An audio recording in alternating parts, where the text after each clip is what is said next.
This episode of the BREWtally Speaking podcast is brought to you by On Point Pomade. Keep your beard and hair looking on point with their line of pomades and beard oils over at onpointpomade.com. Use our code BSP15 at checkout and get 15% off your total purchase order. So thanks again to On Point Pomade for sponsoring our show.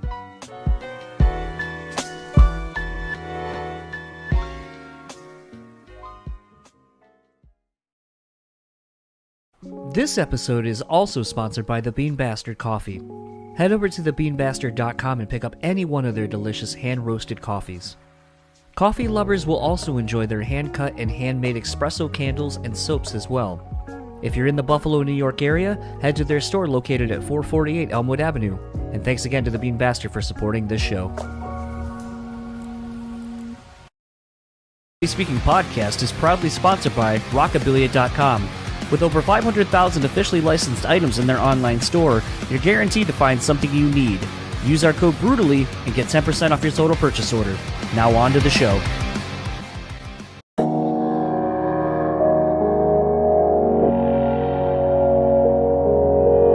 People say you have to have a lot of passion for what you're doing. This rings true because it's so hard that if you don't, any rational person would give up.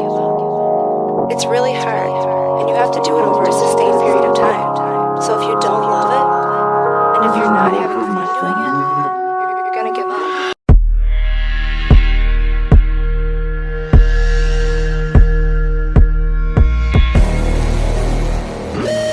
What's up, everybody? Welcome to another episode of the BREWtally Speaking podcast. I am your host, John. And this episode's guest is another John. John from Moontooth. This was kind of an interesting chat. We were supposed to do this when the band played here on the Dance Gavin Dance Memphis Mayfire run when they came through town, and I guess something happened, some COVID-related things happened with the tour, and so obviously didn't want to bring in an outsider and all that kind of stuff, so we did not do it in person, which actually was kind of weird because, and it's kind of serendipitous to part of the conversation, but it was funny because if I would have done this in person with John, this would have been the first in-person chat I've done since the pandemic.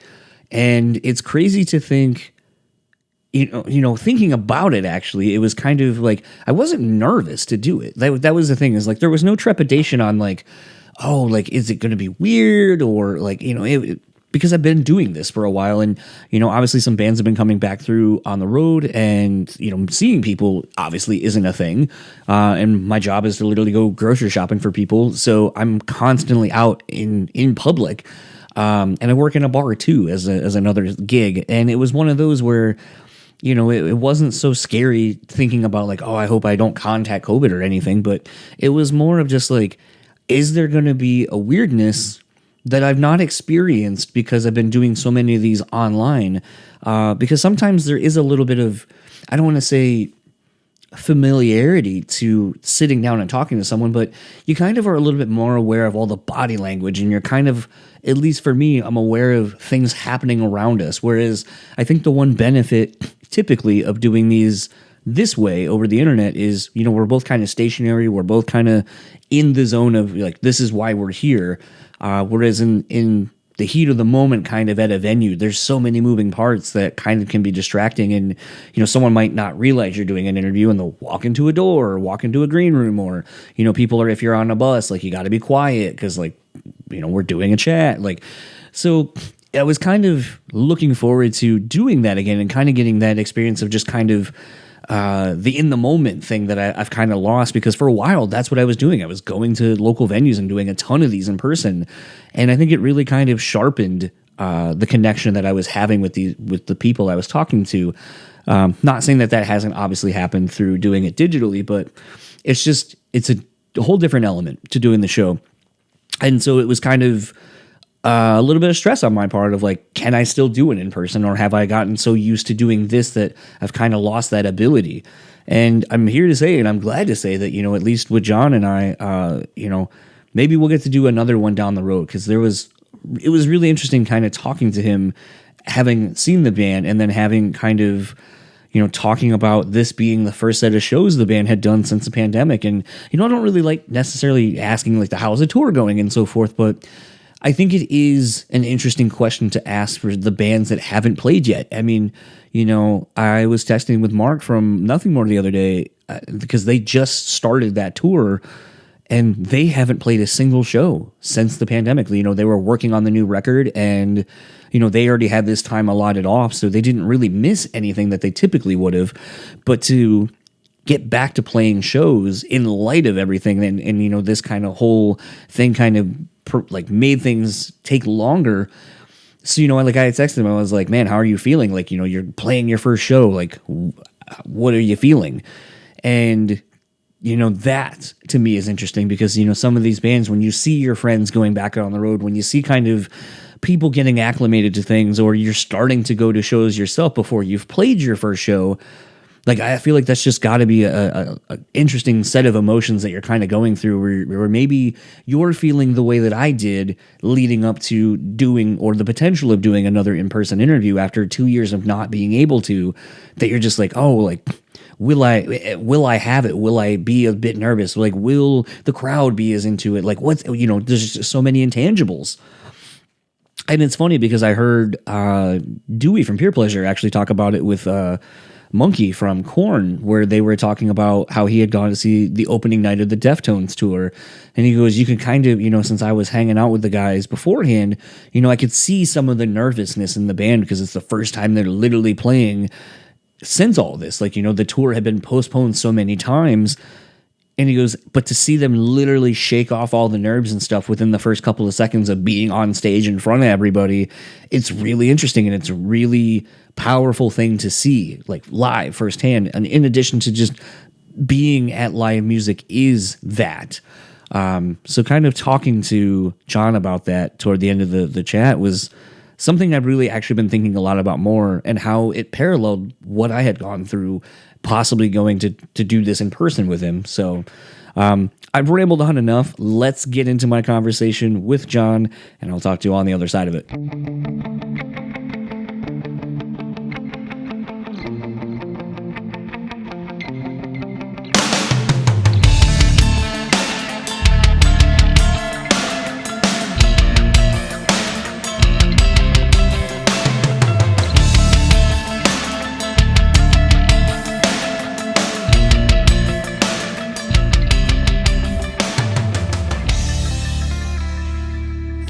Good. I was just about to say, like, how far away are you from the venue at this point in Albany?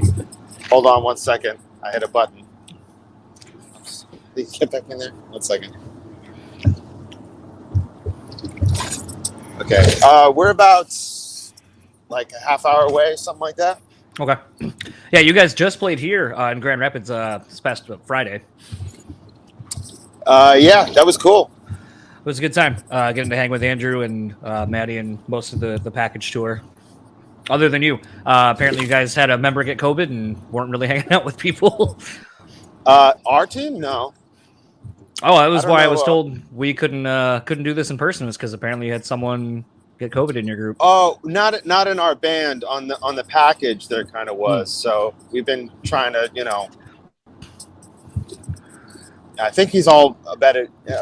He hasn't been back yet, but hopefully by tonight he'll be back. But I'm surprised, honestly. I don't want to jinx it, but surprised this knock on some wood. Gotten fucked up. Yeah.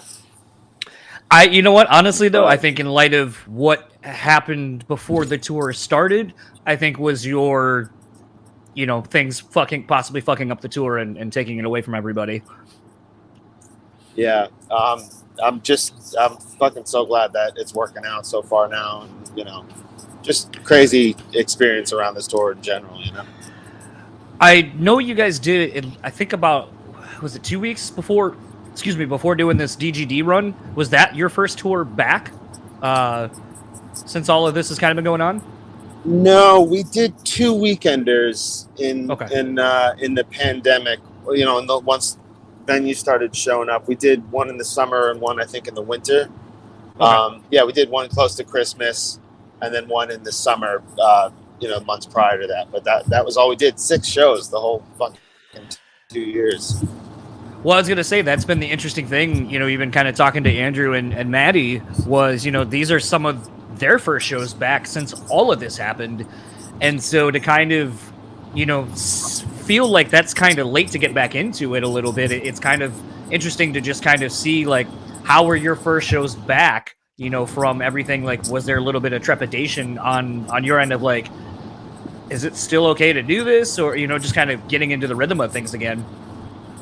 I think I'm grateful. Well, I'm grateful for those 2 weekenders just for the sake of that. I think we got the kind of weirdness out of the way with those shows. Like that first one we did in the summer was very strange. So, and then, the second one we did, that was when like Omicron started to hit. And that if that was a longer tour, it would have been done, but we kind of snuck right in there before shit hit the fan. But yeah, now it's still a little unusual, but like it's been cool, and nobody's really getting sick or anything. So I think it's been really interesting for me in a kind of more localized way. Our city typically wasn't a city that would sell out a lot of the like rock and metal shows coming through. Like, and if it did, it'd be a lot of like day of walk-ups happening, right before the show's really kicking into gear, that you'd have it sell out.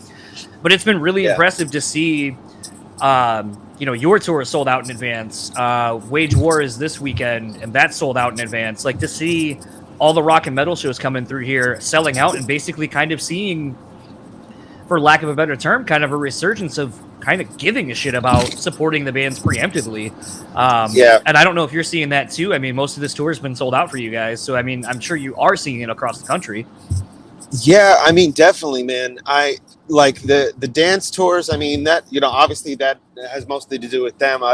Some of these crowds know us a little bit, but for the most part, all these kids aren't really familiar with us, which is cool to be exposed to a new crowd. But even on our headlining shows that we did to route out to California to start this tour, gigs were packed, and we had a bunch of people who I guess might have either found us during the pandemic or knew us before but just had never seen us, and they came out in droves. So it's really been heartwarming to see, especially on this dance tour, to see everybody, like all these kids lining up. And again, they're not lining up for us. I know that, but but it just But it's really touching to see that, it just makes me think of when I was younger and getting excited to go to a show, and the passion is there. And for somebody who, like, this is, the livelihood we're trying to build for ourselves, and this is the thing that we love doing the most. The fact that people are there supporting that, it's not something I can pin down with words, even though I'm using a lot of words. Well, I think that's like the interesting thing for me is, like, I had commented pre-pandemic that it felt like at times, shows were kind of the place to be, not because you necessarily were stoked on seeing the bands, but because your friends were going, and it was just I'm here. But it didn't seem like people were actually engaged in being at the show. And I feel like that has changed. I feel like, going to see like the Knocked Loose tour a week before you guys, everyone was down for every band. Kubla Khan came on and everyone was stoked to see them, and actively engaged in the entire set. And it was one of those that even during Knocked Loose's set, like, it's the first time they've headlined and played that long. And, I know, Brian had made a comment. He's like, I know this is a long set. It's a long show, but like, you got to keep the energy coming. And it was interesting to see kind of there not be the bathroom break kind of song for everybody, or the bathroom break band. And I'm noticing so much more of that. And it kind of, at being almost 40 and having been going to shows for, almost 30 some odd years at this point, that it's one of those where it's just refreshing to see kind of this, like, not taking it for granted and kind of being involved in actually a scene and supporting one again. Because that's been my biggest bitch, is it doesn't seem like kids actually support a scene anymore. Yeah, I mean, I think that makes me think of things I hear from like Nick and other friends who teach guitar, like what it's like with the younger generation kind of coming up and, being involved in, things in a physical way, I guess. I don't know. It's risky also because I'll end up sounding like a fucking grandpa up here. I don't want to make a judgment, but yeah, it's, I mean, going to shows was a thing to do when we were younger, and I guess it still is for kids in a different way. I mean, there's a whole other digital landscape that was strong before the pandemic, but like that's the pandemic just made streaming and everything like that even more of a reality. But I hate that shit. I want to play the live gig. It was better than nothing, and I'm grateful for the chance to connect with people in some way during that time. But like, man, it was like I don't know, it was like having a bag of chips when you really need a full meal.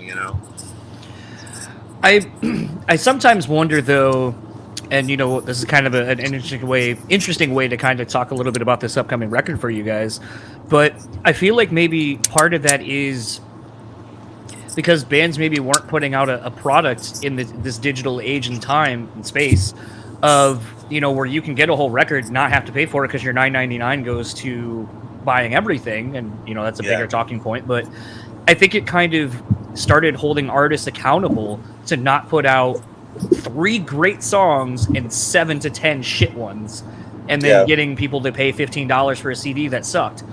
And I feel like that's kind of maybe held more bands accountable in this day and age where, now we're kind of going back to seemingly the single trend of like, here's all these singles and it keeps you out and keeps your name relative. But I feel like the thing that's been interesting about you guys specifically is that I feel like a lot of people that have gotten the record and gotten to hear it, and even the people that have only gotten to hear the first 3 or 4 songs, everyone's excited for the whole thing, not just what you've released. I hope so, man. I mean, we're excited to have the whole thing out there. It's kind of the name of the game now. Long rollouts, singles spread out over time, and that's fine. But like, we're an album band. We put a lot of thought into like the album. Not necessarily being like an actual story, like a concept record or anything like that, but it like the way that the songs flow lyrically and sonically tells a story. And like, that's an important thing for us. And like a lot of thought goes into like, all right, which one's the first track? It's got to feel like the opener. And, so we're excited to have the full piece out there. Sometimes I get worried that the long rollouts kind of soften the blow a little bit, but that might just be in my head. I don't know. I love it when a band I love, like, if they put out like one single and then like, a couple months later the album's out, I'm stoked on that. But well, it's funny because like, I mean, coincidentally, as I'm wearing an old Deftones shirt, but it's, I remember when Diamond Eyes was coming out, it's like you got Rocket Skates as the quote unquote promotional single, which is weird because that's still just a first single, but industry terms is like that's the promotional one. The first single is actually going to be, ended up being Diamond Eyes. That was it. That's all we got. And then it's like you go out and buy a record and you're like, hopefully on the strength of those 2 songs, people get jazzed and want to go support the band. Yeah. But I feel like, what was interesting about your rollout so far is essentially you have released singles on the back half of the record, which usually is not the case. And to me is one of those where it's interesting to see a band kind of go an opposite approach, because to me that showcases the strength of the album as a whole, that you're able to basically take the last half. And if people are digging this, you're like, well, shit, you haven't even heard how it starts and how you get there. Yeah. So to me, I think that's interesting approach to doing this kind of long rollout. Well, it's funny because like that wasn't we didn't intentionally try to like let's put the singles on the back of the record. It was like we thought about the flow of the record and where we wanted the songs, and we all agreed like, all right, this makes sense. And then we were kind of like, oh well, shit. It's like clearly though the singles are on the back half, but it was like, all right, whatever. This makes sense for the flow of the album, so screw it. I mean. Yeah, I don't know, man. Like, if somebody bought the record or if they're listening on Spotify, like, if they're going to give up after a song or two, then they're going to give up after. That's why we put the first song. That's why we put so much thought into what the first song of the record is going to be, because, like, all right, this sonically is the introduction to the record. If you don't fuck with this, then maybe you won't fuck with the rest of the record. But we're curious people as musicians and artists, and just people in general. So we hope that our fan base is curious too. That's how you find good shit. You gotta put in a little bit of time other than watching like a 20 seconds on TikTok. Well, I feel like that's kind of the interesting thing, and like I was saying, like it seems like, especially with a band like Dance Gavin that you guys are out with, and even Volumes to a degree. Not saying that Memphis Mayfire doesn't write cohesive full records, but I feel like there is with them. I think that fan base is more akin to taking in something from start to finish and kind of trying to find, various themes, various things going on from start to finish, and are more appreciative of kind of taking the deep dive. And I know that's not everyone's fan base, but it is one of those that it does make me wonder in the day and age of, spending so much time on a track listing and having it flow the way you want to with the album or the songs and so forth. It does make me wonder at times if you, as the vocalist of the band, feel like sometimes because more musicians tend to listen to this style of music, if people are paying as much attention to your lyrics as you would hope, because it's continuing on these themes and concepts that are obviously integral with the music and inspired by it. Yeah, I mean, I kind of honestly, sometimes people will point out the lyrics and stuff like that. It's incredibly important to me. It's the lyrics, the words that are the same to me as the melodies. It's equal parts for me, and I know that there's sometimes people are just like, oh, I don't really think about the lyrics much. I mean, there's bands that I loved where I don't really think about their lyrics. There's bands that I love that I do think about their lyrics. There's bands that I kind of like, okay, but I think their lyrics are amazing. But if people, it's honestly like everything we do, even just speaking for myself, like we have to do this. It's for ourselves to write these songs and get it out there. You know what I mean?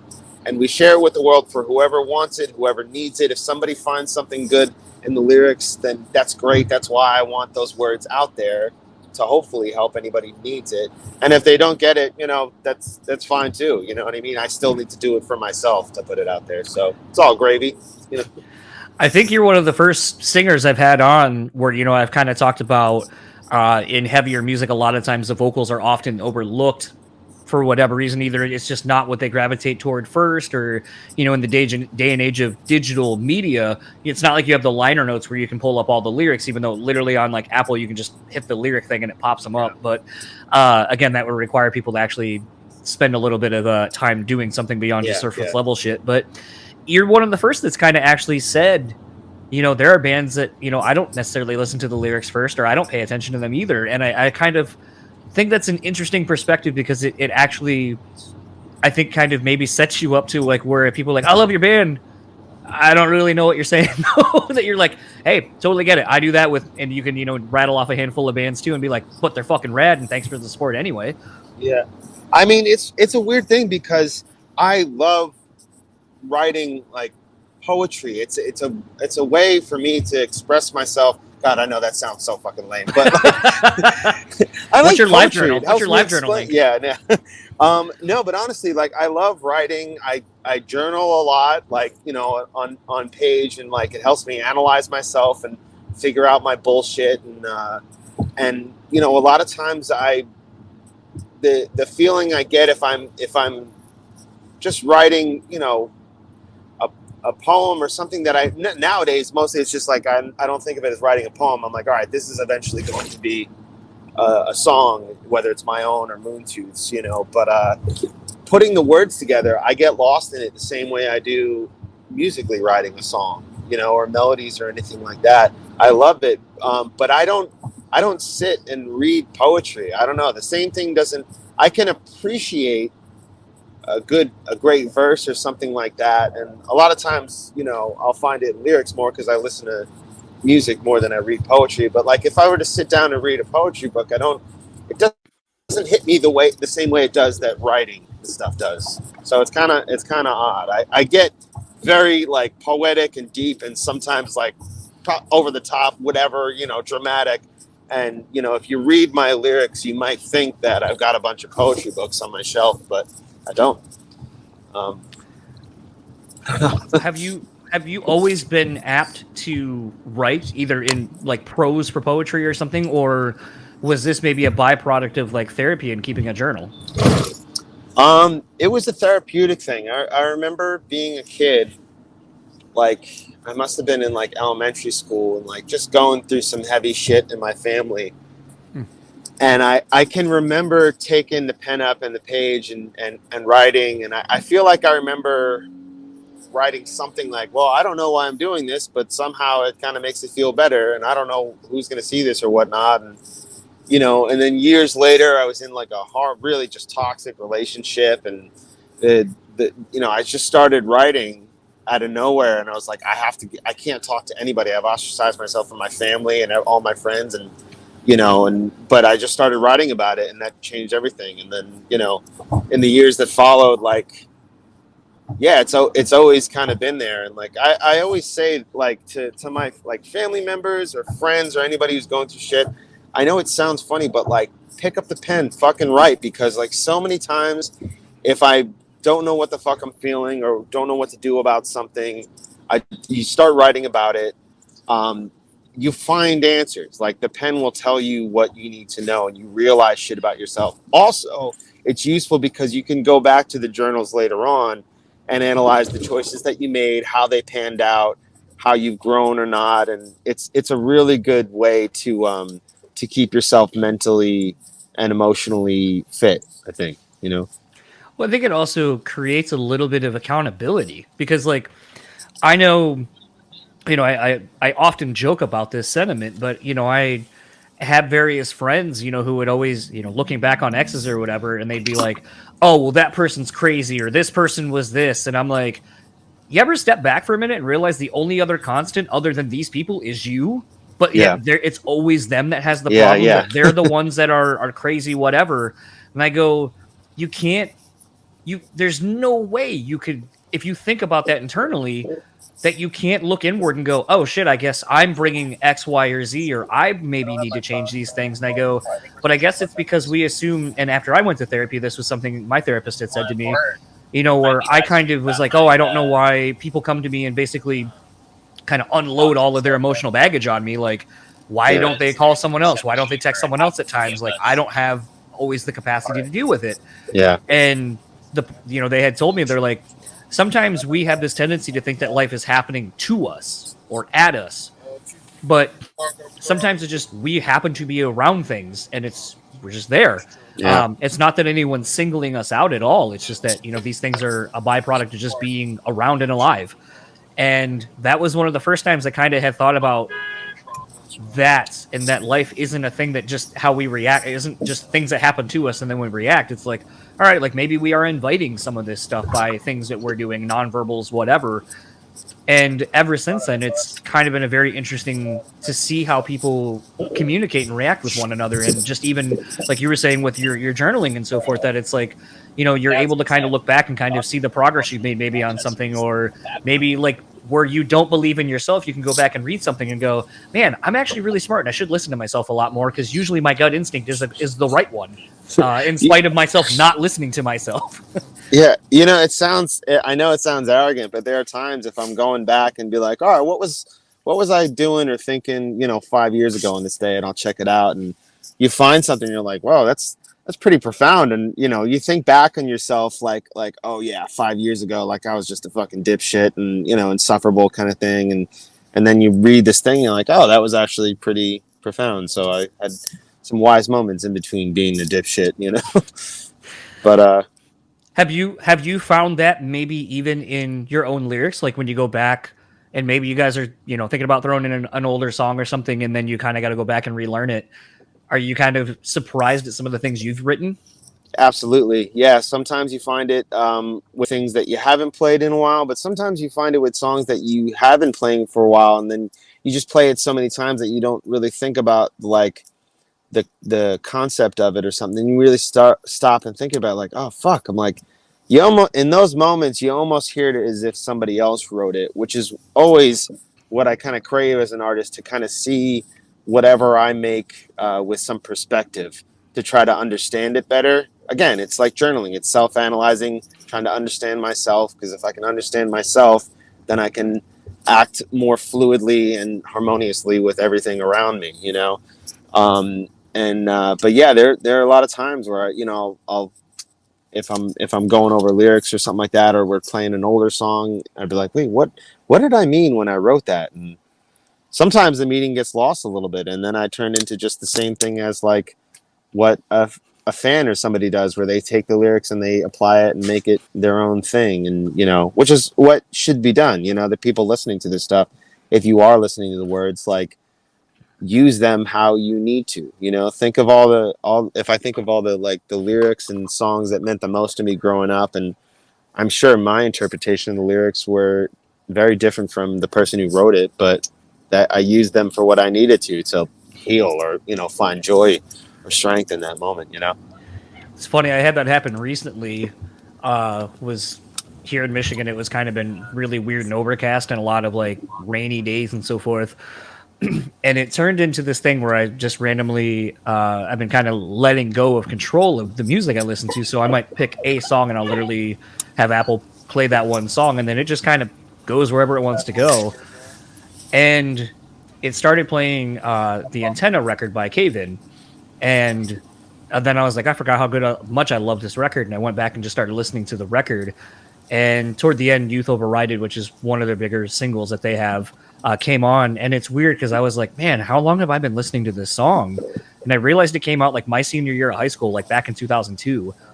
And to think about the song as I thought about it, getting ready to graduate high school and all these things that I thought my life was going to be and all that, to now, almost 20 years later, I'm almost 40, I have a house, like all these things that have happened in between. And I listen to that same song and I look at it more kind of from this older person's perspective that the song kind of had hit on that I didn't really gravitate to or understand because I just didn't have the life experience to. But it's weird that song is just a capsule and was created when it was, but at different intervals of my life, I've been able to look at it and pull something from it completely differently. But it's the same song and same message that's always been there. Yeah, yeah, definitely, man. Do you have a song like that has kind of done that to you, where it's morphed over the years of what it has meant to you and what you take from it? Oh, definitely. I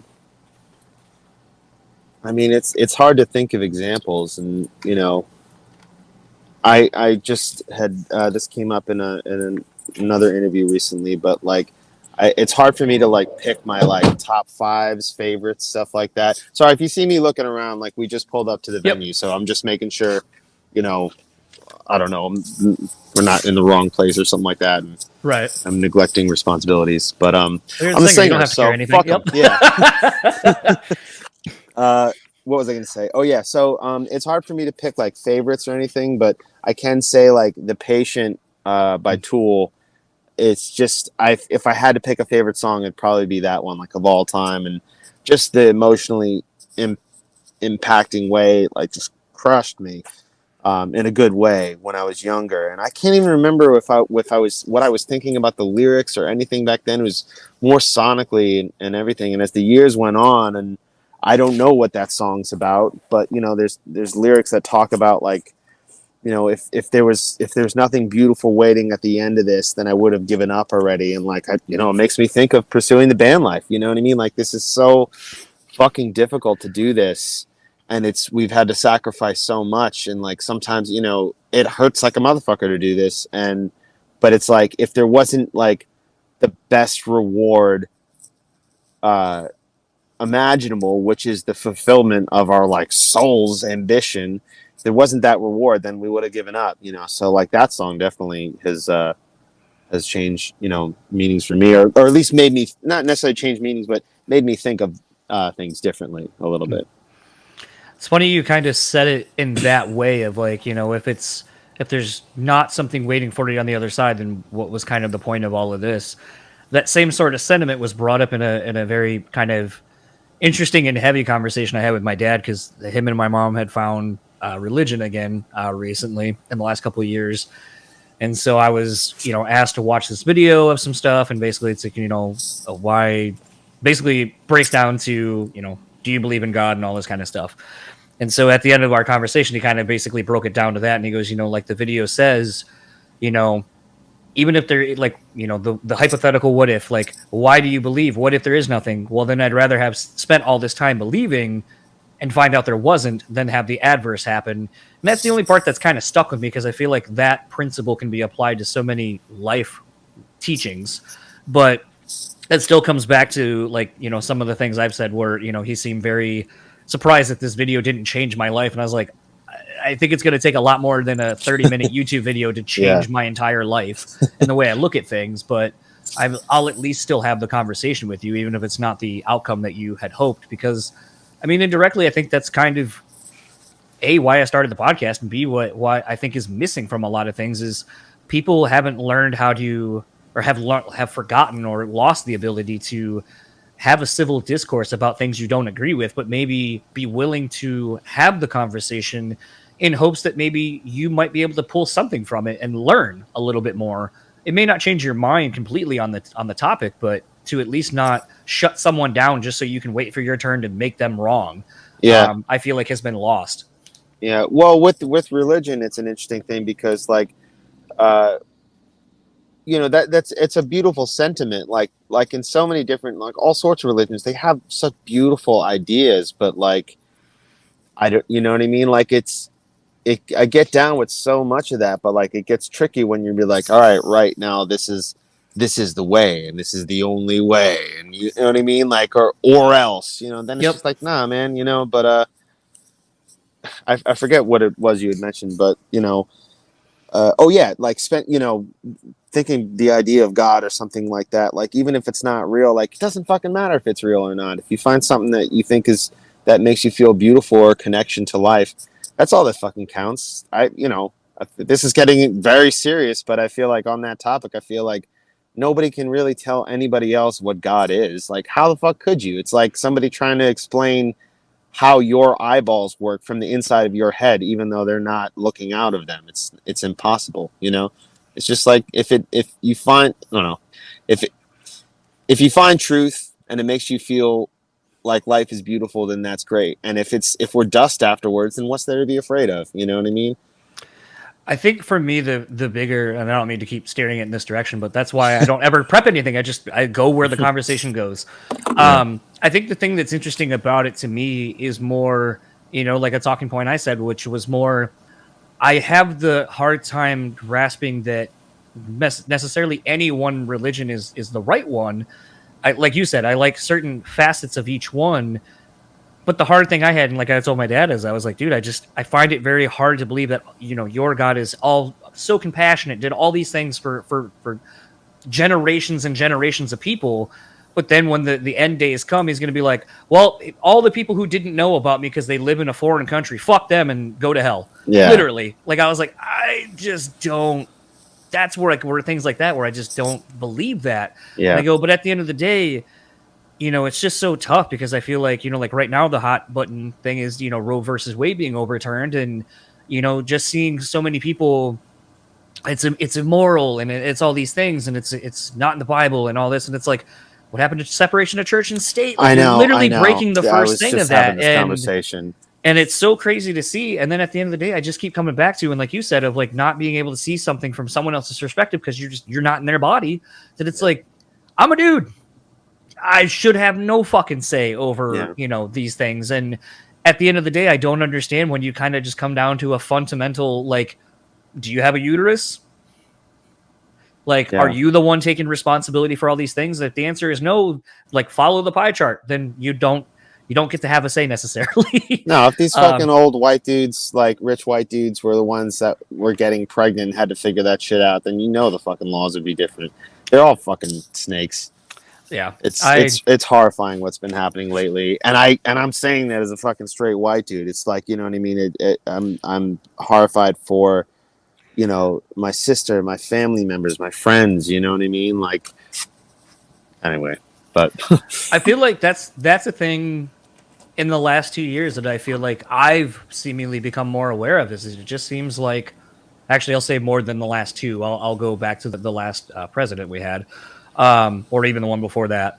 But it just seems like, for as much as we have the tools and the capabilities to learn how to connect with so many people, you know, we literally have the world at our fingertips on our phones, and being now new ways to, you know, learn about the different people in real time. You know, I mean, that's as much as I hate TikTok because I don't get it.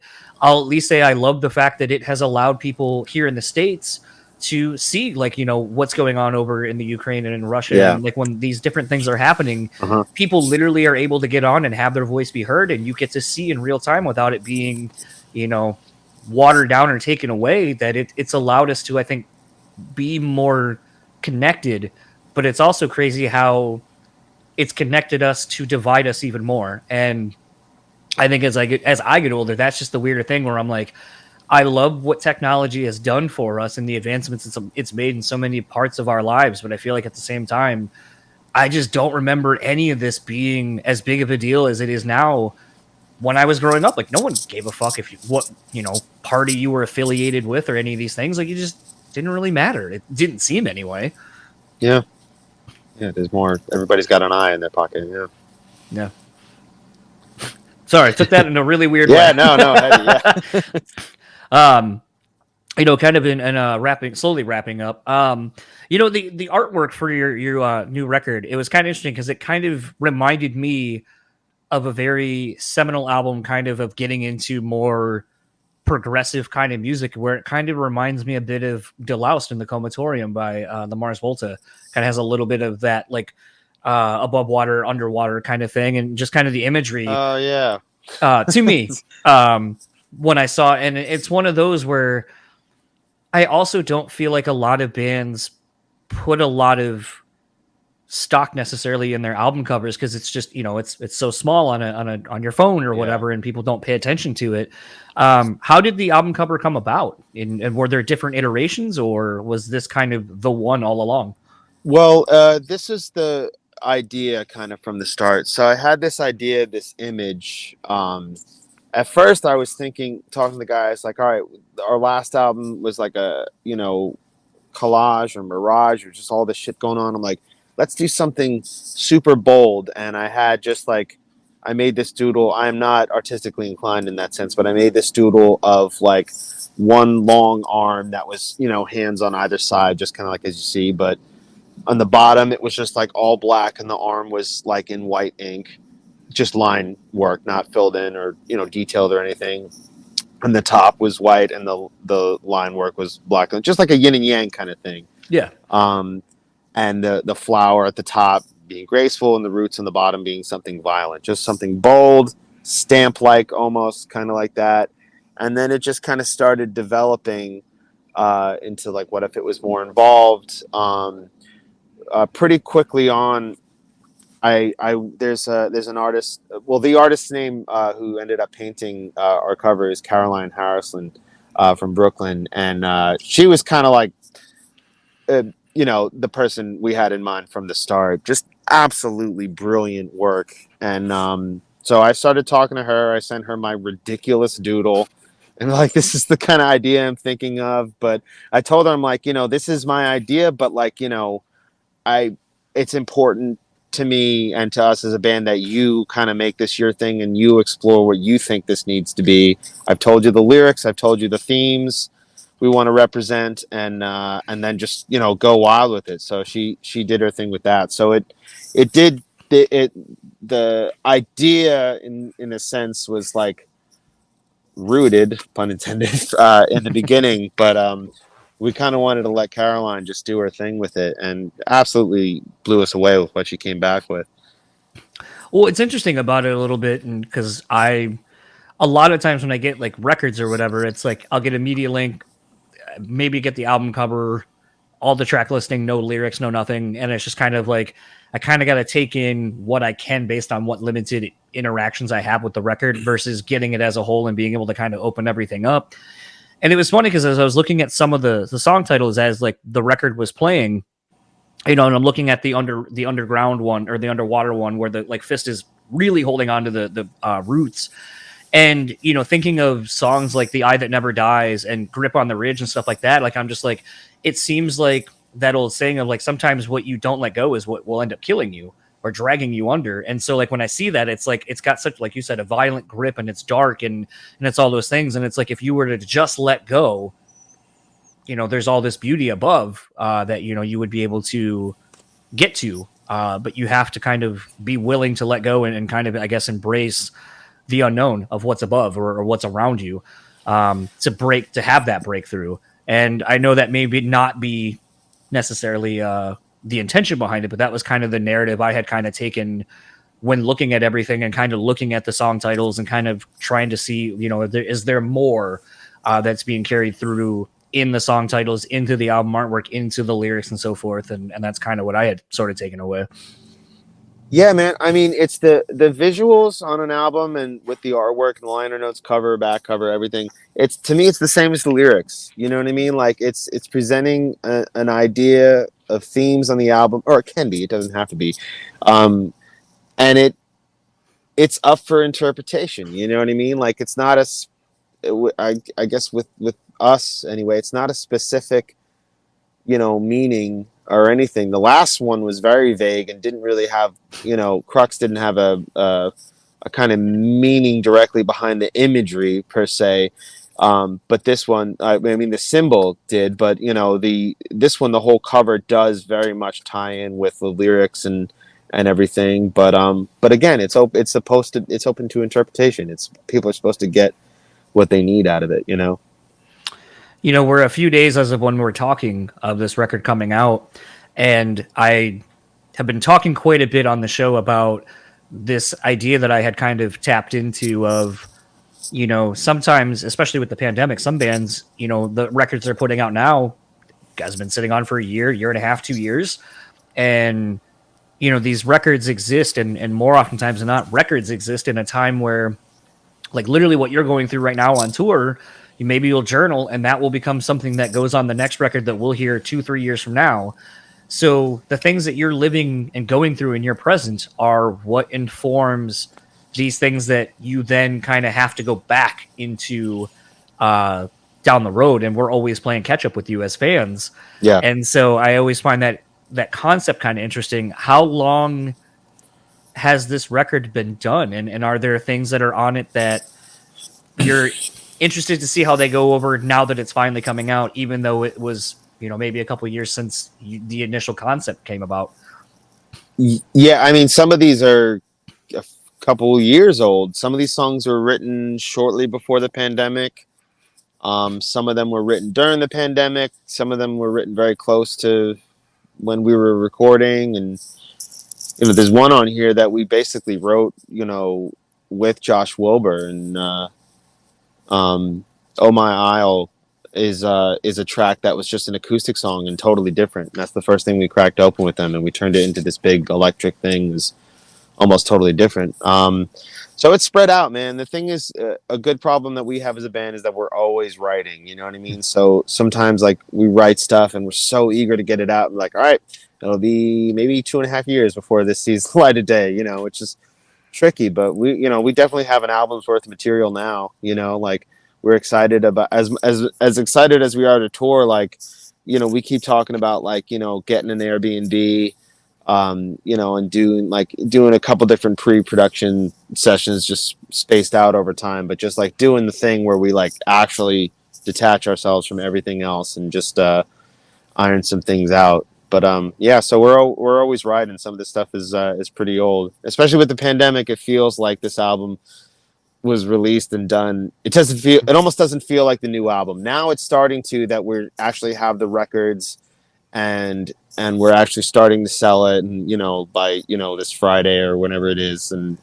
But yeah, prior to this, it felt like it was already done with almost, Like you were done and ready to start a new cycle. Yeah, I mean, but that's the pandemic, though. It made you kind of think that, like, so many things were like, all right, well, that's already done, because it was like the nether region of 2 years where nothing was happening, I feel like that's the odd thing at times where, I as a fan of music am kind of like, oh, it'd be really cool to see, like, if you're saying like tentatively we have like another album's worth of material ready to go, that it would be like, fuck it, let's kind of start figuring it out.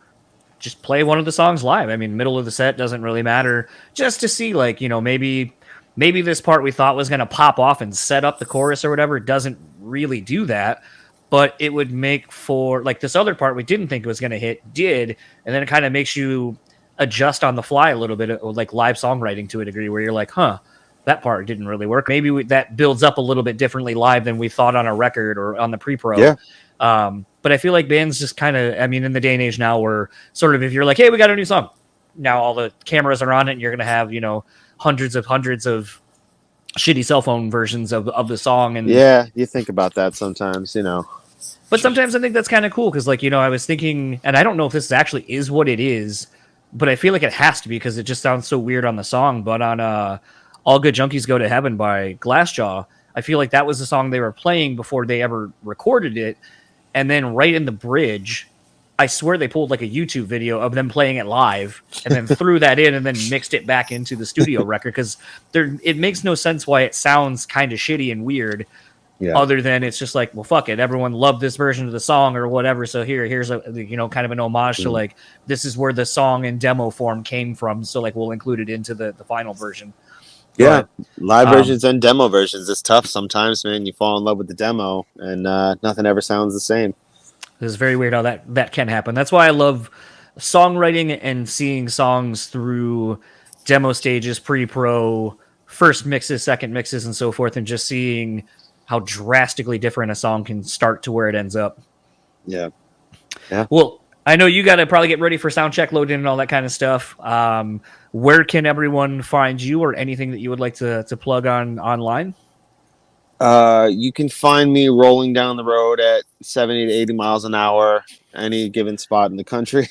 No, the new album will be out Friday, May 13th. I don't believe that was an active choice. Just kind of ended up being Friday the 13th. This week, man, it'll be everywhere. Spotify, Apple Music. We have a bunch of videos on YouTube you can check out. We have one we just did that I'm really proud of for a song called Alpha, how we recreated, a couple scenes from Goodfellas, like shot for shot.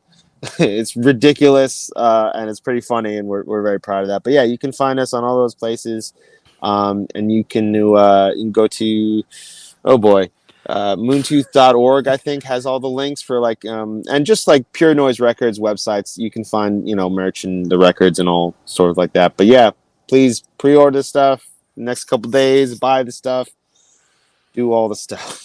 Do all the stuff. Yeah. Well, looking forward to hopefully catching you guys back around this area on whatever your next tour is, and maybe we'll get to actually do one of these in person or something. Yeah, definitely, man. I'm sure we gotta promote this album, so I'm sure we'll be back before too long. All right, enjoy the rest of your day. Appreciate it, man. Take it easy. Yep. So that was my conversation with John from Moontooth. Their newest record is out now. It's been crazy to see just the outpouring of support from so many other bands. I saw like Mark Morton from Lamb of God actually has been championing this band quite a bit. Obviously the Dance Gavin Memphis Mayfire guys have been championing this band, being on the road with them and so forth. And I feel like there's a lot to it. You know, obviously as John and I were talking about kind of the lyrical themes, some of the themes carried over with the imagery, that there's a lot to this band, and it's not a single listen kind of an album or band like that you really do have to sit down and take your time with these things. And I feel like, it's funny, speaking to that, I've seen a lot of people in the last, week or so since the new Kendrick Lamar record came out, and everyone's like, all these op-ed pieces are coming out about what this record means. What are the lyrics? What are the references? What are all these things? And, and I'm seeing this 6, 7, 8 hours after this record dropped, at midnight. And it was one of those where I was like, man, you are literally rushing to be the first person with a fucking opinion on something that there's no way you've taken it all in and you've really let everything sit with you. Like, I know we had talked about it in a past podcast where I was like, we live in this generation now of people wanting to be first, and you're like, first to what? Like, just because you're the first with an opinion or the first one to speak to something doesn't mean it's the best opinion. And I actually feel like I would value someone's opinion on something as they've taken more time to actually let it sit with it and learn from it and let it kind of grow with them. as I kind of had talked about in the Sergio episode and some of the other podcasts recently of talking about, finding an album and finding a band and, having this song or these songs or a collection of songs grow with you over time and to reveal themselves in different ways because of the experiences you now have to maybe understand this message in a different way. And I feel like, especially as it contains to Kendrick, I still listen to Pimp a Butterfly all the time. And I'm still finding things in that album, little nuances musically, little turn of phrases or things in the music itself or the lyrics. And that record's like fucking over 10 years old. And I'm still finding shit in it. So the fact that a brand new Kendrick record comes out and everyone's trying to write all these things to be like, I'm the first one. It's like, man, sit the fuck down and just let some shit happen and let it happen. Take some time with it. It is okay to not have to rush to be the first person on the internet with an opinion on something. And I think I see a lot of that with the music too, like with a record like this and a band like Moontooth and a band like, a lot of these bands in this kind of progressive scene. I think everyone's so quick to just be like, oh, well, I finished the album first and here's all my hot takes. And it's like, man, just calm the fuck down and like just appreciate the music. Really, really seep it in, man. Like, take it in different ways. Mess up the track listing. Maybe, listen to it while you're driving. Listen to it on a rainy day. Like, really kind of let it find you and you find it and just kind of be one with it. But I think too many of us now are too scatterbrained to really spend that kind of time with something, which is really a shame. I think that's the thing about music that I love so much is that it can really become a part of you at your true core. And I feel like a band like Moontooth is kind of that band that will be able to do that for a lot of people, that for those that want, sweet playing, it's there. But if you want something a little bit more, if you want a little bit more than surface level, this is that band for you. So I'm very excited to see this band touring in support of this record, getting to see them maybe play more like some headlining shows and getting to kind of really curate an evening of their music. Because to me, that's also interesting when you get to kind of see what the band thinks is the strongest material and building a set, because that sometimes allows you to look at their music in a different way, where you're like, I didn't think I liked that song, but then I heard it live compared with the other songs I do like. Man, that made a world of difference for me. So very much looking forward to seeing these guys out on the road again. And if they are coming your way, please go see them. Support the band. They are truly great dudes. All that said, if you would like to keep up with John, you can find him. Well, the only thing I found him on technically was Instagram at WeAreBeast. Otherwise, if you'd like to keep up with Moontooth, you can find them on Facebook at Moontooth Band, Instagram at Moontooth Shreds, and Twitter at Moontooth1. Or just go to moontooth.org and you'll find everything that you possibly could want, tour dates, all that kind of stuff. If you would like to keep up with the podcast, you can find us over at BREWtally on everything. You can also support us monetarily if you would like to over on our Patreon, patreon.com/BrewspeakPod. You'll get access to all the episodes before they go up. But like as soon as I'm done with them, they get loaded up there. For as little as $3 a month, you actually get access to the audio side. For $5, you get the video that comes with it. In some instances, the way that the podcast has been going lately, you will probably get to some of these episodes about a month at least before they actually air. And yeah, I think it's fun, and I want to thank all of the supporters of the podcast over on Patreon, Craig, Dewey, Sarah, and Mark. Thank you so much for supporting the podcast. All of that directly goes back to paying for things podcast-related. There are expenses, so thank you, and thank you to anyone who listens to the show. I always say a lot of times that I get no feedback from a lot of people, but when I do, I'm very overwhelmed by the positivity that I get. I literally stare at a wall or a computer screen looking at myself, essentially doing this. So the feedback I get is greatly appreciated. If you would like to leave me some, hit me up on Instagram, socials, whatever. Or you can send me an email, brutallyspeaking@gmail.com. I do my best to reply to everything, and very much thankful for that. Also, I am thankful today for this Gatorade. It has been helping me overcome the slight hangover I had after hanging out with my wife and some friends, enjoying some delicious margaritas that my wife made. I'm going to shout out Casamigos. That shit was so clean. It's a very good, clean tequila. Tastes very good on its own or in a nice, perfectly made margarita. So it is getting to be nice outside. Spring has sort of sprung, although today here in Michigan it's rainy and overcast. But it's been nice to hang out outside. It's been nice to hang out with friends. So I'm very much looking forward to the summer and the nicer time of the year. So go out, hang out with your friends, enjoy some company, some camaraderie, maybe some drinks if you were into that. But just have fun connecting with people. That's been the nice thing about being able to go to shows again recently and seeing the supportive shows. So without further ado, let's wrap up this episode. Thank you to our sponsors as well. On Point Pomade. Use our code BSP15. Take 15% off your total purchase order over at checkout. Bean Bastard Coffee. Go to beanbastard.com. Pick up some delicious coffee. Or if you're in the Buffalo, New York area, go check out the brick and mortar. Go get some coffee. Hang out. Check out the 80s, early 90s vibes that they got going on. Might be able to watch some cartoons. Pick up some food, whatever. It's in a nice little area there in Buffalo, so go support those guys and gals. And last but not least, rockability.com. Use our code BREWtally and take 10% off your total purchase order. I want to thank the people over at Rockabilia. Great. Frankie's just, can't say enough good things about him.